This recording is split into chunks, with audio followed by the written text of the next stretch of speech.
We've mostly read stories about weak losers and runts who die and get reincarnated, only to become overpowered powerhouses later on. But this story is about a king who had plenty of achievements under his belt before he died. The reason behind his death remains a mystery. But after his death, he opens his eyes as a baby, and contrary to the lavish room fit for a king that he'd expect, he wakes up in a humble home. His mother's name is Alice, a kind-hearted woman, and his father is Reynolds, a dependable and charismatic man, if you can overlook his occasional childishness. The era the king is reborn into is much more archaic. After observing his surroundings for weeks, the king finally comes to the conclusion that he's learned everything this world has to offer. But that's when he finds out he's wrong. Later, he discovers that this world has magic when his mother uses healing magic to treat a wound inflicted by his father's mischief. It's then that the king realizes there's so much more to this world than he ever imagined. And if he has to be brutally honest, he actually knows nothing about it. Time passes, and once the king is able to crawl, he often sneaks out of his crib to read books and expand his knowledge about this world. Ever since he discovered this place, he's been sneaking out every night to learn more about it. He's found that the world he's been born into is made up of 3 major kingdoms: Elenoir, the elven kingdom deep in the forest; Darv, the vast underground kingdom and home of the dwarves; and Sapin, the human kingdom, which is also the most populated region. Both this world and his previous one share a monarchy system, but rulership here is passed down, not earned, which basically means that this world is vastly underdeveloped compared to his old one. He realizes the reason for the lack of technological advancement is the presence of magic in this world. He's been studying the fundamentals of magic ever since. In his old world, there was a life force called Ki, which practitioners used to strengthen their bodies and weapons through rigorous training. But this world has a similar force called mana. However, unlike Ki, which exists only inside a person, mana is present all around them. The power to control mana is largely genetic. Roughly 1 in 100 children possesses it, and it can be used in various ways. The 2 most common methods are augmenting and conjuring. Augmenters enhance their bodies with mana, allowing them to possess incredible strength, defense, and agility. However, their weakness lies in their limited range. On the other hand, conjurers emit mana into the outside world, bending their surroundings to their will. But to cast a spell, they must supplement their own mana core with mana from the environment. Interestingly, his mother is what they call a deviant, more specifically, an emitter. Deviants are rare types of mages with unique abilities, and emitters, like his mother, specialize in restorative mana. According to the book he read, a mage's first awakening happens between early adolescence and the late teenage years, when their mana core manifests. The concept of a mana core sounded uncannily similar to the Kai Center from his previous life. In his old world, children were taught to meditate and sense the fragments of Kai scattered inside their bodies, gathering them into a single place to form a Ki Center. But when our little king decides to try this technique himself, to his surprise, he nails it on his first attempt. Though his mother interrupts him before he can do anything significant, time rolls on and 2 years fly by. Yet Alice feels like she hasn't fully figured out her little boy. She's learning about him slowly, piece by piece. She's named him Arthur, and he's the most precious and adorable thing in her life. One day she notices her husband teaching their little one how to swing a stick and fight, which sets her temper flaring because their baby can barely crawl. Alice loves documenting everything, keeping a daily diary, and moments like these never fail to put a smile on her face. She's also noticed that Arthur absolutely loves visiting the small merchant strip in central Ashbur. So, instead of shopping for groceries once or twice a week, she's taken to going downtown every other day. Of course, she tells herself she's not spoiling him by doing this. It's all for educational purposes since Arthur loves learning and seeing new things. And the fresh food she can bring home daily is just a bonus. Watching Arthur grow up so quickly, she sometimes wonders what he'll be like when he's older. With Ray as his father, she's sure he'll have an interest in becoming an adventurer, but she can't help worrying. She only hopes he fares better than the naive young teens dreaming of making it big as adventurers. Now, if only she could do something about his perpetual habit of sneaking into the study. It's even tempted her to move his crib into the study room, though that's a decision for another day. So far, this is the overview of what Alice has learned about her son over the past 2 years. One day, as Arthur peers through the window, he spots his father preparing to perform some magic. Reynolds closes his eyes in order to concentrate. The intensity of his concentration leaves Arthur brimming with curiosity, eager to see what kind of magic his father will perform. Suddenly, the pebbles on the ground began to lift. As his father reaches the peak of his enchantment, the debris floats only a few meters into the sky. Arthur is left utterly disappointed seeing this. While Reynolds looks quite pleased with his achievement, Arthur feels equally unimpressed. Watching his father take 3 minutes of utmost focus just to lift some pebbles a few feet is just ridiculous. He can't help but think doing it physically would have been easier. Just then, Alice joins him by the window. When she glances outside, her expression shifts to mild annoyance as she notices her husband has ruined the front yard again. So far, Arthur has learned that his father is an augmenter, which only deepens his curiosity about himself. He wonders what will he be when he awakens his mana core. After watching his father practice for a while, Arthur decides to retreat. As he tries to climb off the bench, he stumbles and struggles to get down. His eyes are half closed from focusing too hard, but Alice misinterprets this, thinking he's getting sleepy. She scoops him up, deciding it's time for his nap. But the poor boy quickly claps his tiny hands together and earnestly requests his mother to let him study instead. The innocence radiating from him is overwhelming, leaving Alice with no choice but to give in to his request. Arthur sits down with a book larger than himself spread open in front of him. Suddenly, a crashing noise echoes outside. Alice fears her clumsy husband might have knocked down yet another tree. She hurries out to investigate, leaving Arthur with a golden opportunity to practice his mana core formation. You see, aside from accumulating knowledge about this world, Arthur's greatest accomplishment so far has been his progress in forming his mana core. Over the past 2 years, he's painstakingly moved tens of thousands of tiny fragments of mana within his body, gathering them near his solar plexus. Arthur understands why it typically takes until adolescence for a mana core to form naturally. The fragments move agonizingly slowly toward the center, making it an arduous task for both the body and mind. But our boy's relentless efforts haven't gone to waste. He's almost there, just one last piece remains. As soon as he places that final fragment, an explosion erupts inside the house, obliterating the entire structure in one powerful blast. Outside, Reynolds instinctively shields Alice, wrapping her in his arms to protect her from the searing heat and debris. When the dust finally settles, the devastated couple turns to find their home in ruins. Alice is beside herself with shock and grief as they rush toward the wreckage to check on their son. Reynolds frantically pushes aside debris, but when he notices his son, his worry quickly turns to shock and then to amazement. There, amidst the destruction, their son floats casually in the air as if nothing had happened. Arthur looks completely unfazed, his tiny body surrounded by a faint glow of mana. After forming his mana core, the little one finally drops down onto his feet, and he can finally feel the presence of the mana core inside him.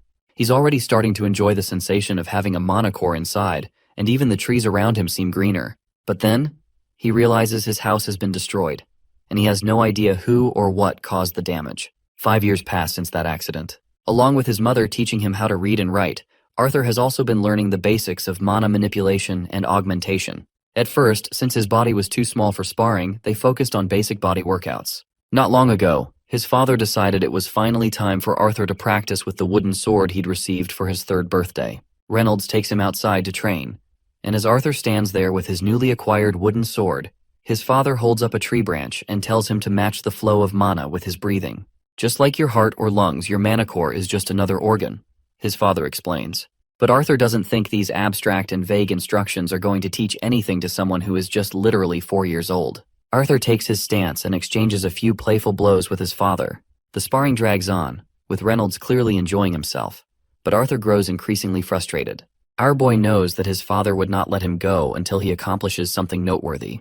With no other choice, he gathers his courage and swings his wooden sword hard enough to break the stick his father is holding. After this significant move, he immediately expresses his desire to return to his studies. Once our boy gets back to his studies about magic, we learn that in this world, strength is measured by the color of a person's mana core. Mana cores start off black, tainted by impurities like blood and other particles within the body. Over time, as these impurities are filtered out, the core's color changes, becoming purer and more powerful.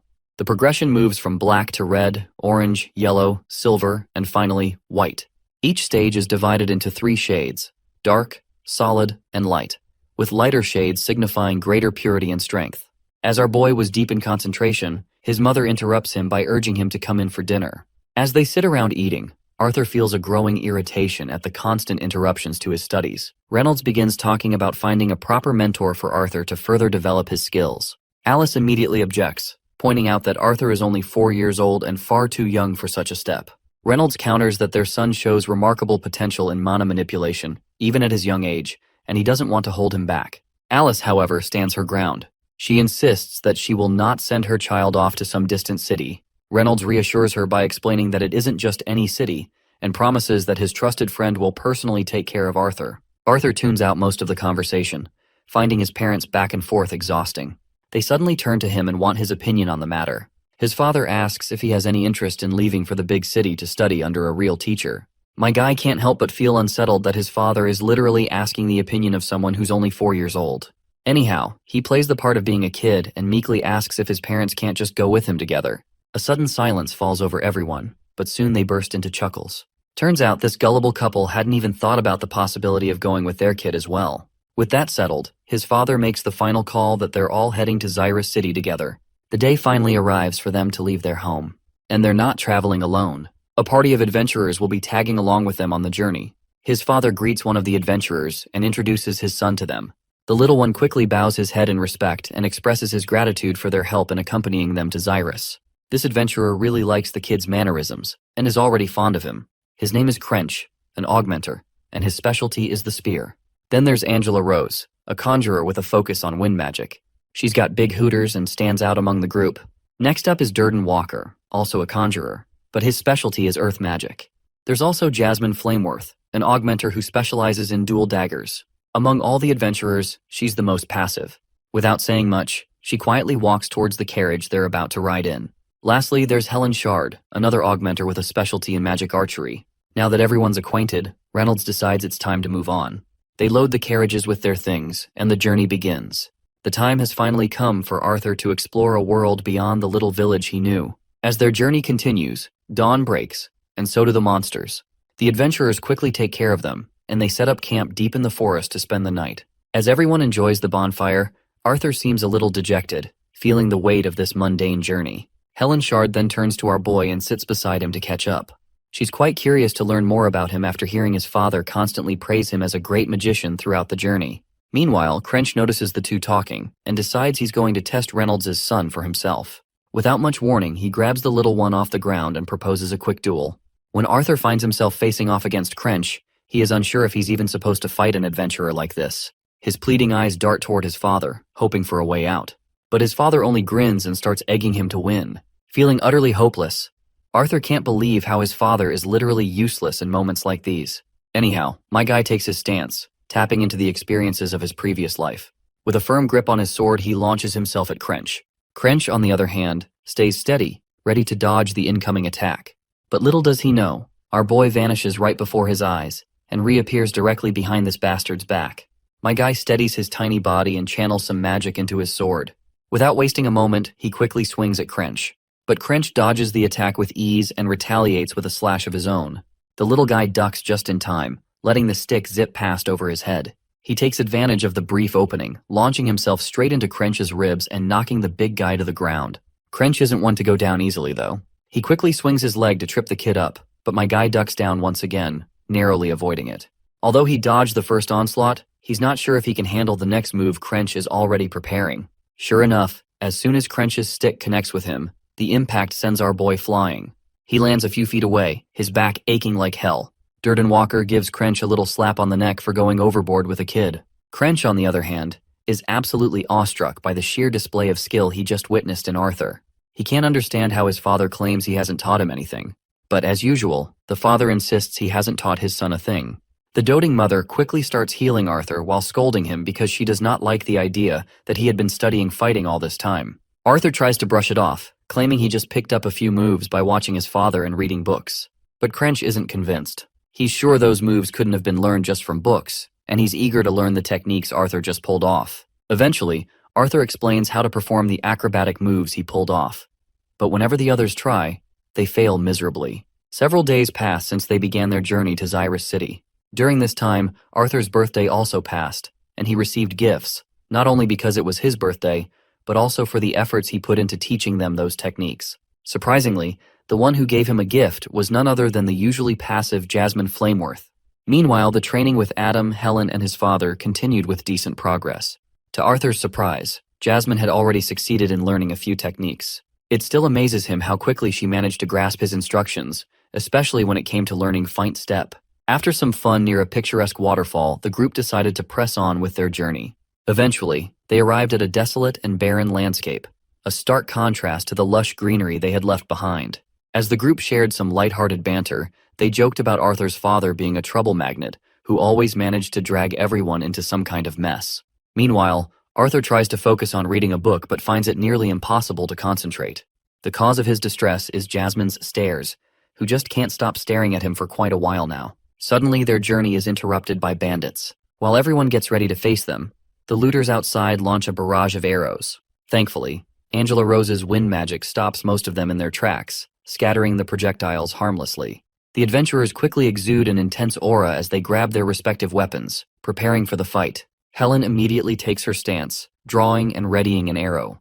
But judging by the sheer number of bandits swarming over the hills, it's clear her single arrow won't be enough to deal with the danger. There are a shitload of bandits surrounding them, completely cornering the group from all directions. Finally, we get a glimpse of this disgusting guy, who seems to be the leader of the bandit gang. The bastard wastes no time in barking orders at his goons to leave the women and the kid alive. He does not want any damage inflicted on the two he mentioned. After all, damaged goods wouldn't sell for much. This is the pivotal moment when Arthur realizes that this world isn't so different from the one he left behind. Crime exists here too, and it's just as cruel. Either way, my guy is ready to face the challenge ahead. He grabs his dagger tightly, preparing himself for what's to come. But before he can act, his mother instinctively pulls him into a warm hug, whispering that there's no need to worry because she's here. The bandits release another volley of arrows, but Durden Walker quickly conjures a wall of stone using his earth magic and blocks most of the attack. However, the bandits begin to overwhelm them, charging from every direction. A few arrows manage to slip past the stone wall, heading straight for Arthur and his mother. Thankfully, Angela Rose saves the day by using her wind magic to deflect the incoming projectiles. The leader of the bandit gang finally makes his move and comes down the hill to confront the party. Helen Shard isn't about to let that happen without a fight. She fires her arrows, managing to take down two of the goons. But the leader deflects her shots with ease. Meanwhile, Reynolds is going all out, cutting down these bastards left and right. With a single dash, he takes out a whole bunch of them in one fell swoop. One sneaky bastard tries to ambush Reynolds from behind, but Helen spots it just in time and drills him with a perfectly aimed arrow. The battle rages on, and we catch a glimpse of Crench in action as well. He's not holding back either. When a fat fuck tries to sneak up on him, Crench dodges the attack right away and counters with a series of devastating stabs. We also notice how fierce Jasmine is with her dual daggers. She's brutalizing these bastards, slashing their necks or gouging their eyes out without hesitation. One creepy bastard in the background cracks a whip, aiming it directly at Jasmine. But instead of hitting her, the whip slices through one of his own men's legs. The blow is fast and devastating, and Jasmine barely avoids it. The bastard is undeterred and cracks his whip again. The speed at which he swings it is insane, but Jasmine matches the pace with her impressive acrobatics, dodging and weaving through his attacks. While she avoids some of the major blows, she still ends up with some nasty grazes that just goes on to show that even she's not invincible. Meanwhile, Arthur watches the battle happen between Jasmine and the whip-wielding bastard. He takes note of how Jasmine is at a significant disadvantage against her opponent's range attacks, and he realizes he needs to figure out a way to help her. But as much as he wants to assist, he's not sure if he even stands a chance against an adult augmenter with his tiny body. Suddenly, someone crashes into their carriage, and unfortunately, it's Reynolds, and he's severely injured, clearly overpowered by his opponent. And that opponent is none other than the boss of the bandits. Arthur quickly tells his mother to heal Reynolds, but Alice is too devastated by everything happening around her. She's crying uncontrollably instead of using her magic. Reynolds flashes a reassuring smile at her and says his injuries aren't life-threatening, so she doesn't need to worry. The proud father then addresses his son, claiming that he can fend off the leader, but not while worrying about protecting his family. He urges Alice and Arthur to head back down the trail they came from and not stop running, but Arthur refuses. He declares he can fight too. Reynolds gives him a proud pat on the head for his bravery. He acknowledges Arthur's bravery, but reminds him that his real duty is to protect his mother and the baby she's carrying. Before Reynolds can say more, Arthur swears on his life that he'll protect his mother. His father nods and urges him to hurry, pointing out the enemy have got 4 mages backing them up. The bandit leader catches on to their plan and orders his men to capture the healer. Without hesitation, Arthur grabs his mother's hand and starts running, determined to get her. Suddenly, one bastard lunges at the duo, but his path is quickly blocked by Crench, who jumps in to hold down the enemy, giving the mother and son enough time to escape. Another bastard tries to sneakily hit the duo with an arrow. However, it doesn't take Arthur long to sense the arrow coming. He quickly tries to knock it down with his wooden sword. The arrow, though, is so powerful that it even cracks the sword in 2 pieces. The archer is in awe, stunned to see how a kid blocked his mighty arrow. But while he's distracted, his head is drilled by an arrow unleashed by Heron, who quickly tells Arthur to run. As the little one runs with his mother, he notices something peculiar. As far as he remembers, there were supposed to be 4 mages, but he can't seem to spot the 4th one. He even tries counting them, One is engaged with Crench, another with Durden Walker, and the third with Jasmine. That's when Arthur notices the fourth guy, standing atop the hill, conjuring up a giant ball of mana. The bastard quickly throws that ball of energy at the mother and son. Arthur isn't sure what to do in this critical moment. Even if he uses mana to block it, his mother won't be fast enough to avoid it. In a split-second decision, he slams his little feet on the ground, pushes his mother out of harm's way, and through that hazy ball of mana, he throws his dagger with godly speed. The dagger strikes the bastard's leg immediately. The mana ball, however, brutally wounds Arthur, sending him flying toward the cliff's edge. As he begins to fall, he drags the mage down with him. The dagger Arthur threw was attached to a mana string, which is helping him to pull the mage along. But just before they completely fall, the mage clings to the cliff's edge. Unfortunately, the part of the cliff he holds onto crumbles under the weight, and both of them begin to plummet into the abyss. Durden Walker notices the little one falling to his death, so he conjures a massive hand made of earth to save him. But it seems Durden is already too late. Tears well up in Arthur's eyes as he continues to descend. What breaks his heart isn't just the fall, it's the thought that his dream of becoming a big brother is slipping away from his grasp. The scene transitions to the chamber of a man known as Marlorn. King Grey, who is our boy Arthur, arrives in the chamber to meet this old man. Marlorn expresses how grateful he is for being part of the council, but also admits that despite this rewarding position, he sometimes feels envious of the fame and glory kings receive after their victories. Eventually, Marlorn questions the purpose of King Grey's unexpected visit, wondering what brought him here to meet an old man like himself. That's when Grey silently pulls out a war medal he earned after his latest victory, and after placing it on the table he begins to leave, declaring that he is retiring. In this world, plagued by problems like declining birth rates and limited resources, wars had been replaced by duels, and armies by kings. Grey was one of those kings, a key figure who fought to protect his territory as its representative. But Grey's decision to step down wasn't born out of exhaustion or a lack of skill. He hadn't dedicated his life to becoming the strongest or basking in endless glory. What truly broke him was the emptiness, the absence of people he could cherish. An orphan with everyone he once loved is gone. Now, reborn as Arthur in a new life, he carries a profound yearning. He would give up everything he has in this life for just one chance to return to Ashbur and see them all again. A while later, Arthur begins to open his eyes. He has no clue where he is or why he's even alive, for that matter. Nearby, he notices the corpse of the mage lying lifeless. The sight of that messed up, twisted corpse instantly makes him gag. Still, as he lays beneath the vast sky, completely worn out, a leaf drifts down and lands on his face, jolting him awake. He spots a water pouch and a bag of food lying on the ground nearby. With the last bit of strength he has, Arthur crawls toward them. He grabs the food and devours whatever it is, making sure to gulp down enough water too. After the meal, he collapses back onto the ground, utterly exhausted. A while later, he opens his eyes again and tries to get back up, but his legs give out and he falls right back down. Despite that, he musters every ounce of strength left in him, finally pushing himself to stand. The first thing he does is pull the dagger out of the mage's dead body. When he looks up, he finally notices just how tall the cliff is from where he fell. It's unfathomable that he survived such a drop, but he doesn't have time to dwell on it, so he begins to walk his lonely path. Suddenly he hears a voice calling out to him. The first thought that pops into his mind is that the dead mage might be trying to tell him something. The voice echoes again, this time asking about the condition of his body. The poor kid musters up his courage and nervously tries to poke the mage's dead body to check if it's alive. But the voice quickly assures him that this corpse won't be reanimating, so there's nothing to worry about. Arthur heaves a sigh of relief at this unexpected reassurance. However, his guard immediately goes back up, and he questions the mysterious voice, asking if it was the one who saved him from that brutal fall. The voice doesn't hesitate to confirm that it indeed saved him.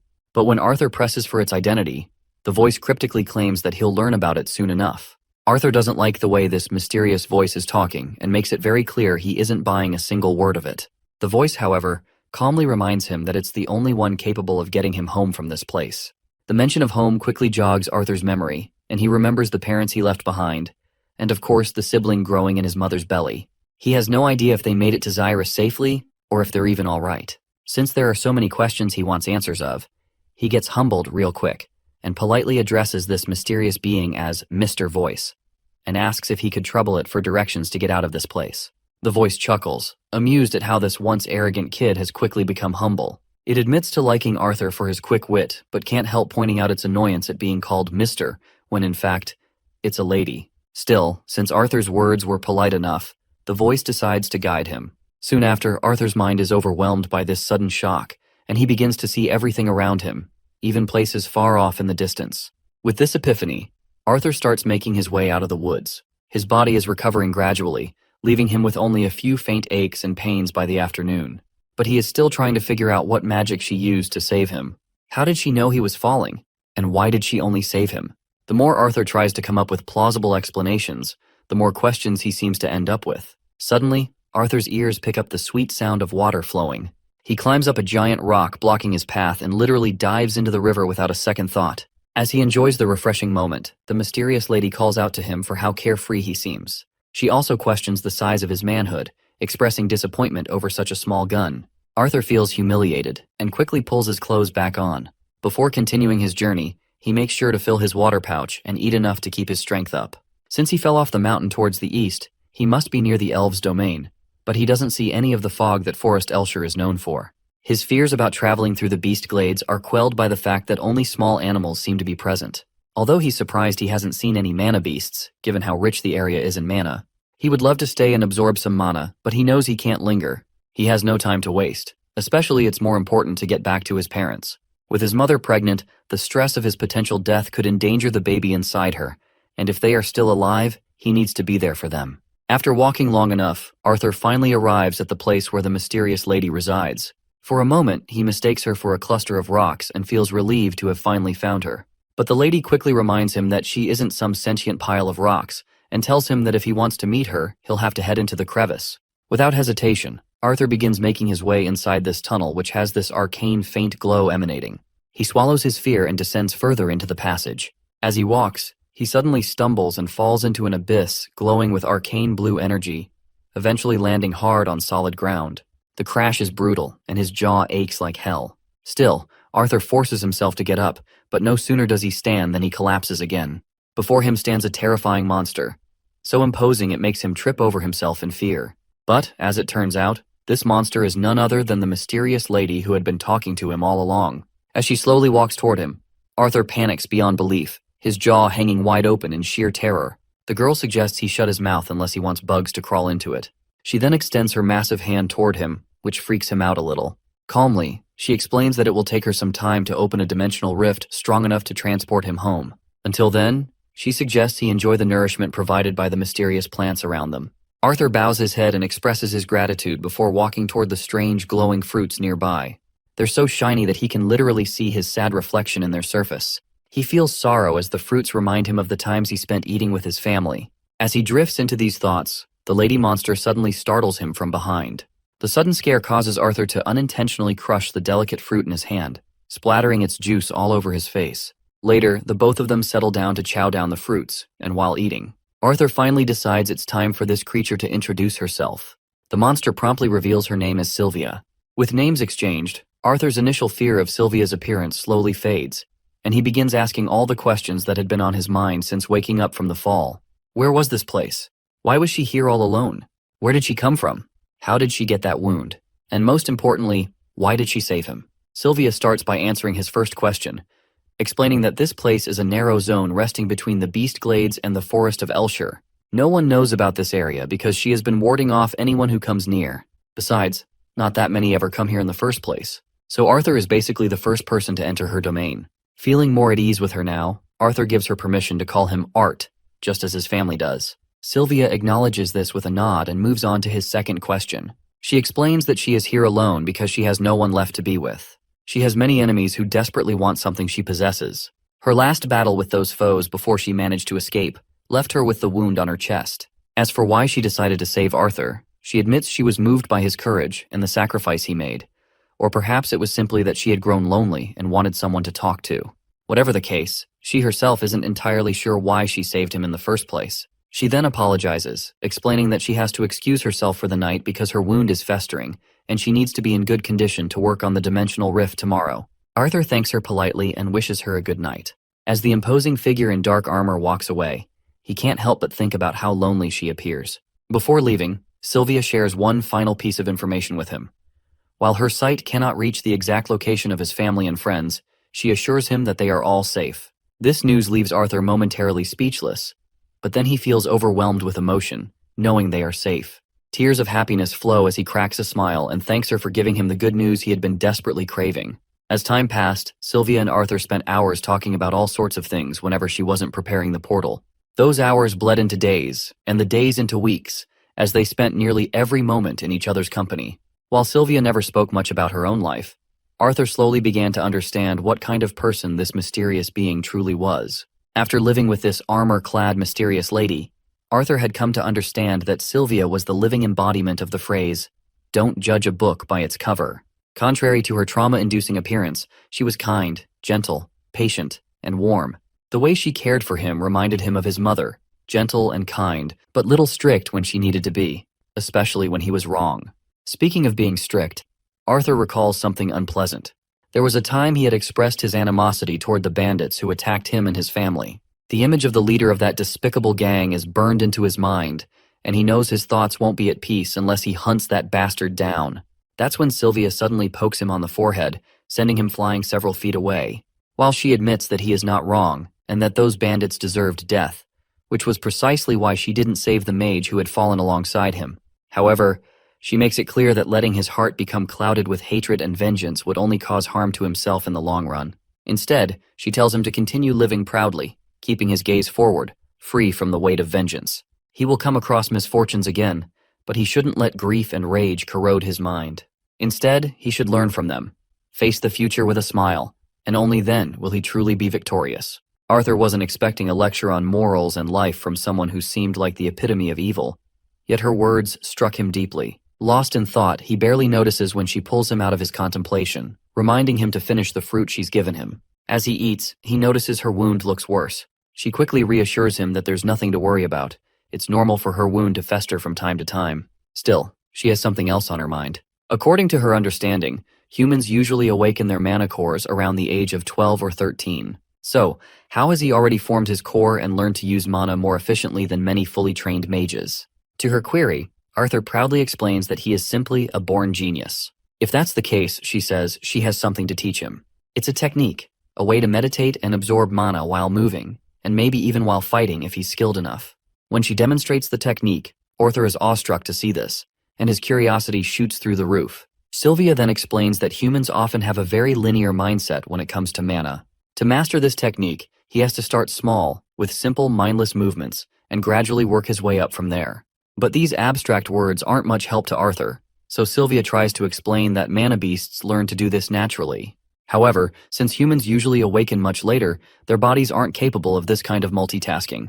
Considering that this fact doesn't apply to Arthur, if he practices hard enough, he should be able to succeed. These few words of encouragement are enough to fire Arthur up, and he promises to do his best if that's the case. While Sylvia is busy forming a rift, Arthur focuses on practicing diligently. However, his wrong movement causes him to trip. Practicing this skill to its fullest essentially means being able to fight proficiently while maintaining a steady inward flow of mana. But his confidence doesn't waver, and he continues his practice. He keeps swinging and practicing, trying to absorb the mana around him. Eventually, he gets the hang of it and finally masters the art of mana absorption. He happily shares his little achievement with Sylvia, but it looks like she's already exhausted herself and isn't in any condition to respond. Seeing her lifeless there causes Arthur to panic.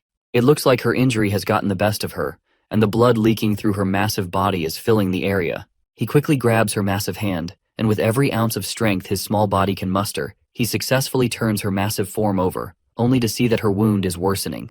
But when he looks ahead, the rift she has been creating is finally complete and ready for travel. Now that he thinks about it, he realizes how all this time, as she worked on creating the portal, her injuries have been getting worse. The realization devastates him. The thought that she has suffered because she was trying to create this portal for him, and he hadn't even noticed until now, crushes him. That's when Sylvia speaks with her faint voice and assures him that everything is all right. Arthur can do nothing but cling to her, tears streaming down his face as he cries his heart out. He doesn't know how it can possibly be all right when she's about to leave him like this. The thought that she has essentially given up her life for him makes his heart ache even more. In that moment, Arthur cries. He cries longer than he would ever care to admit, and for the first time, he cries like the child he appears to be on the outside. Sylvia reminds him gently that their time together is short, and she would hate for it to be wasted on him blaming himself. But Arthur doesn't know how he can possibly not blame himself. She's sacrificing herself so he can reunite with his family. Sylvia, however, is grateful. Because of Arthur, She will finally be able to leave this forsaken cave a little sooner, and for that reason alone, she has no regrets. Soon enough, her body begins to disintegrate, turning into ash. As the black armor she wears crumbles away, a pair of radiant white wings appear in its place. Before him stands Sylvia in a new form, one where she looks more like herself than she ever did before. Arthur definitely wasn't expecting Sylvia to turn out to be a dragon. She admits it, though. She is a dragon. Or at least that's what humans would call a being like her. However, she reminds him that they don't need to waste time with small talk. She has to use her original form to finish the portal, and now that her veil is gone, her enemies will soon be coming for her. Before she parts ways with him, she tells him there are a few things she must say. She bestows upon him a rainbow-like egg, along with a handful of her feathers. She tells him to warm the egg with her feathers to conceal its aura. Before Arthur can even process what in the world is going on, she suddenly bumps into him. Right at that moment, some sort of reaction causes his clothes to tear, and patterns begin to appear across his skin. Sylvia reassures him that he'll understand everything in time. Now that she has done what she needed to do, she decides to open the portal. She doesn't have the time to make it lead directly to his home, but it should get him close to humans. She urges him to hurry and jump into the portal. Just as he's about to leap, rocks begin to fall from the ceiling. Sylvia quickly spreads her massive wings and saves him from being crushed. The one responsible for the destruction is a creepy sucker who oddly resembles Sylvia. He addresses Sylvia formally, requesting that she cease her stubbornness and hand it over. If she submits, he might even heal her wounds. Even Arthur can tell that this new figure looks quite similar to the form Sylvia had taken earlier. Sylvia then uses an ability that freezes time around her. The only ones who can move or speak are herself and Arthur. It looks like she has something important to reveal. She admits that she intentionally prolonged the transportation spell so she could spend more time with him. She understands it was selfish of her, but she has one more selfish request she wants him to fulfill. She asks him to call her grandma just this once. Arthur, completely baffled by what she's talking about, looks at her in disbelief. But with time frozen and their moment suspended, he tells her to just leave this place with him instead. Sylvia's tears stream down her face as she tells Arthur that she can't leave with him. Before he can protest further, she forcefully throws him into the portal with a final bittersweet farewell. As he tumbles through the rift, Arthur calls out to her one last time, fulfilling her request by addressing her as Grandma. His words bring a gentle smile to Sylvia's face. She thanks him softly, and with those parting words, their story together comes to an end. But Arthur's story continues. He lands in a dense forest, surrounded by towering trees. The only thought in his mind is of her. His chest aches, not only with sadness but also with frustration and anger. He knows he will never see her again, and the weight of that realization is unbearable. All he can do is scream. It's no surprise that he's devastated by her loss. For 4 months, Sylvia had been a constant presence in his life, filling his head with memories that now refused to fade. For a time that seemed both fleeting and eternal, she treated him as though he were her own blood. She had given him what he lacked since coming to this world: care, guidance, and love. But it seems this isn't truly the end. As he lies there, he begins to hear her voice. But as it turns out, it's just a recorded message. Sylvia had burned it into his mind before parting ways, leaving him with one last piece of her. The recorded message from Sylvia begins. She tells Arthur that he is nowhere near ready to know the full truth. His body is still that of a boy barely past the age of 4, though his mana core has already progressed to the dark red stage. She explains that she has infused him with a parting gift, a unique will. His future as a mage will depend on how well he learns to wield this gift. But Arthur doesn't feel particularly grateful for this so-called gift. Bitterness churns within him, a mix of sorrow, anger, and guilt clouding his thoughts. Almost as if she can sense his emotions, Sylvia knows exactly how he feels right now. But he must remember that he still has a family waiting for him and a purpose to fulfill in this life. Her only wish is for him to embrace the joys and innocence of childhood, and one day, grow into a man his parents and she can be proud of. Sylvia's message concludes with a promise. When his mana core surpasses the white stage, he will hear from her again. At that time, she will explain everything to him. Until then, she bids King Grey farewell. The mention of his previous life title grabs Arthur's attention. He stands frozen in place, with his mind completely clouded with confusion. The biggest question that haunts him is how long she's known his true identity, and how she even knew him in the first place. For now, he brushes off all the thoughts regarding her and focuses on his current predicament. If he spends this life only training for the sake of revenge, it will hardly be different from his last. So from now on, he has no choice but to move forward. But first, he wonders, where the hell is he? He activates the mana absorption technique and dashes through the forest with godly speed. After running for a while, Arthur realizes that despite using mana, his vision is still somewhat restricted. But one thing becomes clear. He is deep within the Elshire forest. Even though he is still barely able to use the mana rotation Sylvia taught him, he can now sustain magic for much longer. However, after roaming around for what feels like ages, he still hasn't found a way out. Sylvia had promised him he would arrive near other humans, but so far, he hasn't seen a single trace of them. After hopping through trees for what feels like forever, Arthur starts to feel like a monkey who's mastered tree travel. Suddenly, he senses the presence of a human. Quickly, he hops from tree to tree and spots a carriage below. He uses his acrobatic skills to descend a little, and from a safe distance, he tries to eavesdrop on what these people are up to. These filthy bastards don't seem to be good people. They've just captured a woman, and it turns out she's an elf. Since she's young and untouched, they're already fantasizing about making a fortune offer. But the amount of resentment and anger etched across Arthur's face makes it clear that these bastards aren't going to leave this place alive, let alone make a quick buck off the elf. Arthur had no idea how these pigs managed to get their hands on forest hounds, but he knew that getting one of them would be his best bet to get out of this forest. And as for the slave traders, he is planning to use them as a punching bag to blow off some steam. As eager as Arthur is to get back home, he knows he still needs a solid plan to get there. Dealing with those slave traders first is the best course of action, but he doesn't want to strike blindly. Attacking all 4 of them head-on would be suicide, so he quietly follows them instead. He waits patiently, looking for the perfect opportunity, gathering his strength to strike when their guards are down. As night falls, it's finally time for him to make his move. Arthur executes his plan by throwing a nut into a nearby tree, which immediately sets the hounds on high alert. One of the men tells his companion to shut the dogs up before they wake up and attract all the dangers lurking in the forest. While one man is distracted with the hounds, Arthur seizes the opportunity. He makes his move by appearing right in front of the bastard, and with a quick slash from his mana-infused hand, he slices through the man's throat in one clean strike. After taking that bastard down, Arthur makes sure to loot his corpse, grabbing a decent-looking dagger from the man's belongings. Meanwhile, the other fat guy, who had sent his friend to silence the hounds, begins wondering why it's taking so long, especially since the dogs have gone quiet. When he goes to check, Arthur ambushes him as well, delivering a precise strike that slits his throat just like the first.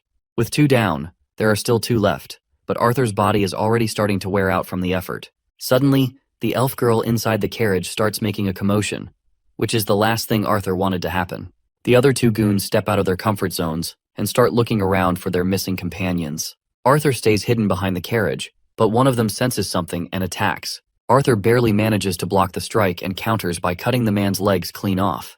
The piercing scream echoes through the night, catching the attention of the other bandit, who had been searching in the opposite direction. He rushes back to the scene, finding his friend writhing on the ground, mortally wounded. The injured baldy bastard warns his friend to be careful because the brat they're dealing with is a mage. The mention of a mage piques the curiosity of the long-haired bandit. He eagerly tosses the sword aside and opts to use his bare hands, clearly not wanting to harm this golden hen he is about to capture. After all, this brat might fetch an even higher price than the elf girl if they are to sell him in good condition. With that in mind, he charges forward. Arthur leaps away just in time and counters by throwing a rock straight at the bastard's face. The rock lands with enough force to leave the man bleeding from his mouth.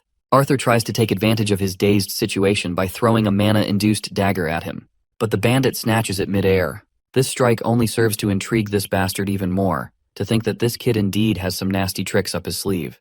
The bandit launches a powerful kick, slamming into Arthur with enough force to rattle his small frame and send him crashing to the ground. For a moment, Arthur is completely out of commission, winded and vulnerable. The bandit doesn't hesitate before grabbing the little one from the ground, locking him in his grip. But Arthur isn't one to go down quietly. He quickly grabs this bastard's wrist and begins condensing mana into his hand. At one particular moment, the technique causes an explosion, big enough to leave the bandit's hand scorched and utterly useless. The bandit screams in pain because of his fried hand. This is a clear chance for our boy to strike, and he does not hesitate to redeem it. He throws his knife and slits the man's throat, ending him on the spot. Now only the bald man remains, who is already writhing on the ground, begging for mercy as his severed legs leave him completely immobilized. But Arthur abandoned the concept of mercy a long time ago for scumbags like these. So it goes without saying that he finishes the job, ensuring none of them leave the forest alive. With these scumbags taken care of, he turns to the timid elf girl whose first instinct upon seeing our boy is to cower in fear. He gently tries to sway all of her fear with some sweet talk and comforting words, and once she calms down, he pulls the cloth tied over her mouth. Now that he has saved her, he decides to walk his own path, but the thought of being left alone terrifies the girl, so she quickly clings to him with her cute, pleading eyes. Arthur tries to reason with her that since he has taken care of those bad guys, They won't be able to chase her anymore. Besides, elves are generally safe in this forest anyway. But the girl quickly shakes her head and reminds him that beasts are only scared of adults, and her parents said that kids will get eaten by hounds or golem trees. The thought of being a babysitter does not sit well with Arthur, but since he has no choice, he just reluctantly asks her how far her home is, to which the girl nonchalantly responds that she does not know. He lets out a sigh and begins to walk away, assuring her that he is simply going to gather some supplies for them. Although he salvaged what he could for the journey ahead, neither of them knew how long it would take, and he also had to think about the journey back. He feels quite sad to see that they can't take this carriage in use as it would have been way faster, but if he did, they would just stick out like a sore thumb. He is looking forward to finding the elves as they might have something that can take him back to the human kingdom. During his supply hunting, he found some clothes in the carriage and presents them to the little elf, and tells her to wear this cloak as it will probably get cold. The little lady is glad for his kind gesture, and he gives her a pat on the head in response. With that, they are ready to make their way to their homes. As they walked in the vague direction she pointed to, Arthur got to know more about the elf child. Her name is Tessia Aerolith, and she got separated from her family and left out in the forest. She questions him if he is from the human kingdom.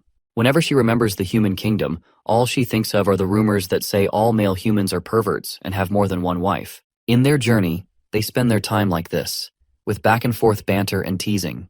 Night settled, and they set up their camp in the thick of the woods. Arthur decided to keep watch outside and suggested she have some sleep in the meantime. Once Tessia Aerolith got inside the camp to have some well-deserved rest, Arthur sat alone under the expanse of brightly lit stars. As he reflects on his situation, we learn that his initial plan to utilize his time to figure out what this will Sylvia left for him was all about.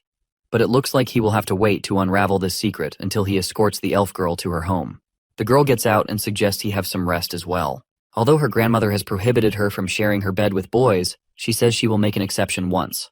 But Arthur tells her that he is not sleepy. Before retreating back into the camp, the girl reminds him that beasts are more likely to appear if they notice him. Therefore, she wants him to get inside even if he is on guard duty, as it's safer for both of them. Eventually, Arthur gives in to her wishes, and they both get into the same bedding. The next day arrives, and after their well-deserved naps, they continued their journey with unfamiliar surroundings and time quickly passing as the only indicators of their progress. Arthur admits that worries of family and impatience to get back home did not leave him in the best of moods. But what made the journey almost unbearable were the agonizing pains coming from his monocore that struck unpredictably from time to time, and his pain has become an everyday occurrence. Every day he wakes up, he is just randomly hit by it. On one particular day during their journey, we see that they are getting followed by these wild wolves, but my guy doesn't even look back when he throws that knife, which lodges itself into the tree next to the wolf's head. And soon, all of these poor bastards get the jump scare of their life. While Tessia Aerolith points her finger in the direction ahead of her, Arthur is hit by this unbearable pain in his chest once again. He quickly hides behind a tree so Tessia doesn't have to see the miserable state he's in because he's afraid she would only worry. Another night comes, and they set their camp in the thick of the woods, and just like that, another day arrives. Days passed like this, and Tessia appeared to recognize more and more of their indistinguishable surroundings, which was a positive sign. However, their pace had slowed as Tessia's body couldn't keep up with the toll of constant travel. So, to ease some burden off her tiny shoulders, Arthur takes her luggage himself. Though Arthur wasn't having it easy either. Despite strengthening his body with mana, the pain continued to grow, and it became harder to hide it from the worried elf. Another night comes and blends back into a day. One day, as they continue their journey, Tessia makes an odd request. Since they've gotten pretty close with each other, she wonders if, by any chance, she can call him Art, like how his family does. Well, our boy gives her the green light right away.